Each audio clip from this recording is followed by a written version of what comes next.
তোমাদের ছেলেদেরকে কেনার মতন এই যুগের মেয়েদের থেকে টাকা আছে। মেয়েদেরকে কেনার মতন তোমাদের ছেলেদের কথা বাদ দিলাম, তোমাদের 14 খানদানের টাকা নেই। বুঝতে পেরেছেন? আগের দিনটা বাগে খাইছে বিলুপ্তি নকশিকাতা। তোমার সাথে আমি সহমত আছি, মানি তোমার কথা।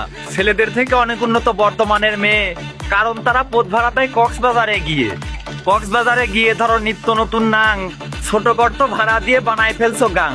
দেহ বিক্রি করে খাওয়া এটা তোমার স্বভাব, তাই তো তুমি দাপট দেখো টাকারই নাই অভাব। টাকার জন্য বড় বড় আবাসিকে যাও, কুকুরের মতো হামু দিয়ে পদ মারা খাও। এক রাতে 20,000 মিটায় নাও বলে, জুয়ান হোক বা বুইরা হোক টাকা হলেই চলে। ছেলেদেরকে ছোট করে টাকার গরম দেখাও, ওই সকল টাকার বান্ডিল কোথায় তুমি পাও? তুমি জেনেও খুশি হবে আমার কথা শুনে, তোমার মতো মাগি ছেলেরা টাকার বিনিময়ে কেনে। 2 দিনের নটি হয়ে টাকা দেখাও কাকে, অমন টাকা ছেলে মানুষের বালে বাইন্দে রাখে। একটা কথা মাথায় রেখো, মৌমাছি ওরে ঝাঁকে, আর হোল যত বড়ই হোক ধনের নিচেই থাকে। বুঝো নাই ব্যাপারটা?